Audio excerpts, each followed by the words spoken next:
अस्सलाम वालेकुम। हम अपनी जान के दुश्मन को अपनी जान कहते हैं।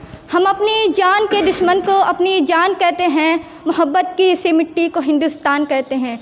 जो दुनिया में सुनाई दे उसे कहते हैं खामोशी, जो आँखों से दिखाई दे उसे तूफ़ान कहते हैं। परम सामान्य निर्णायक मंडलीय सभा में उपस्थित सभी श्रोतागण, मैं उम्मे रफ़िया देश प्रेम और राष्ट्र निर्माण के उपलक्ष्य में अपने कुछ विचार आप सभी के साथ साझा करना चाहती हूँ। आज़ादी का असली मतलब वही समझ सकता है जिसने कभी ग़ुलामी की हो। हम सौभाग्यशाली हैं कि हमने स्वतंत्र भारत में जन्म लिया। यूँ तो आज़ादी की लौ 1857 में ही जल चुकी थी, जो वर्षाल बनकर 1947 में हमारे देश को आज़ाद कराई।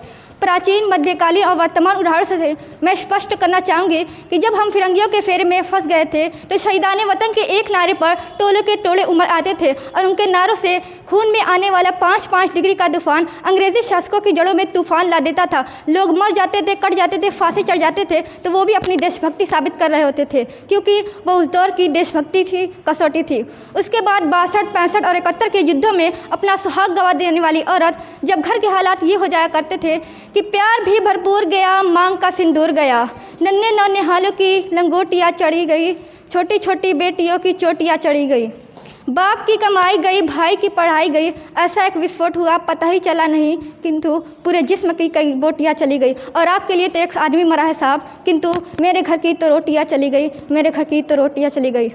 इस तरह पूरा परिवार अपनी देशभक्ति साबित कर रहा होता था। तब देश बलिदान मांगता था, तब देश लड़ जाने को कहता था, तब देश मर जाने को, मिट जाने को, फांसी चढ़ जाने को कहता था। किंतु आज देश लड़ जाने को नहीं कहता, आज देश मर जाने को, मिट जाने को, फांसी चढ़ जाने को नहीं कहता, बल्कि मेरे विचारों में यदि कोई व्यक्ति अपना काम पूरी ईमानदारी, पूरी मेहनत और पूरी लगन से करे ना, तो वही सबसे बड़ा देशभक्त है। मैं नहीं मानती कि फेसबुक और व्हाट्सएप की डीपी को 3 रंगों में रंगना ही देशभक्ति है। और यदि आप कहेंगे कि साल में 2 मरतबा हाथ में तिरंगा ले लेना देशभक्ति है, तो मैं पूछना चाहूँगी कि फुटपाथ पर रहने वाला वो बच्चा जो ट्रैफिक की छाँव में नंगे पाँव में जब तिरंगा बेच रहा होता है, तो क्या आप उसे उसकी देशभक्ति कहेंगे?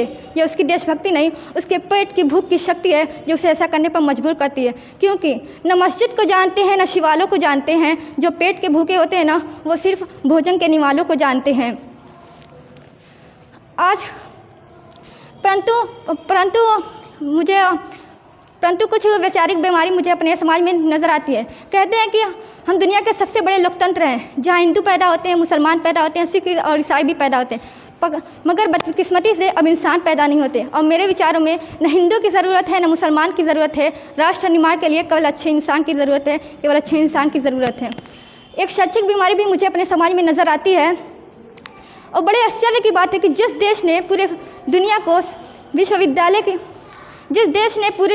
दुनिया को तक्षशिला और नालंदा देकर विश्वविद्यालय की बुनियाद रखी, आज वो देश सर्वश्रेष्ठ विश्वविद्यालय में अपना एक भी विश्वविद्यालय खड़ा नहीं कर पाता है। जहाँ एक और हमारे पास IIT, IIM, NIT जैसे शिक्षक संस्थान है, तो वहीं दूसरी ओर हमारे देश के गरीबों के हाथ में बेरोजगारी की जमात में झुंझुना पकड़ा दिया जाता है।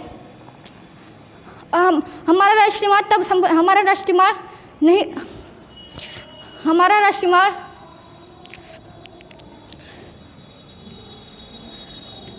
असल मायने में हमारा राष्ट्र निर्माण तब संभव होगा जब एक बच्चा मध्याह्न भोजन के लिए नहीं बल्कि ज्ञान अर्जन के लिए सरकारी स्कूल की चौखट पर कदम रखेगा।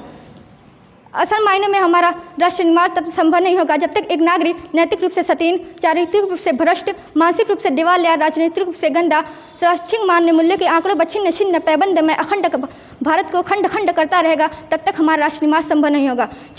बड़ी बड़ी बातें नहीं, छोटी छोटी कोशिशें करनी होगी, क्योंकि ठोकर हमें पहाड़ से नहीं पत्थरों से लगा करती है। और मैं सल्यूट करना चाहूँगी देश के हर उस जवान को, सरहद पर खड़े दिन रात हमारी रक्षा करते हुए उस जवान को, इस देश की पुलिस प्रशासन और किसान को, इस देश के हर उस व्यक्ति को जो अपना काम पूरी ईमानदारी, पूरी मेहनत और पूरी लगन से करते हैं, जिनके बिना राष्ट्र निर्माण की कल्पना करना भी असंभव सा लगता है। और मैं आज इस मंच पर पूरी जिम्मेदारी के साथ कहती हूँ कि हमारा राष्ट्र निर्माण तब संभव होगा जब मैं, आप, हम सब मिलकर प्रयास करेंगे, क्योंकि हमारे देश की जिम्मेदारी नहीं है हमें आगे ले जाने की, बल्कि हमारी जिम्मेदारी है अपने देश को आगे ले जाने की, अपने राष्ट्र को आगे ले जाने की, अपने वतन को आगे ले जाने की।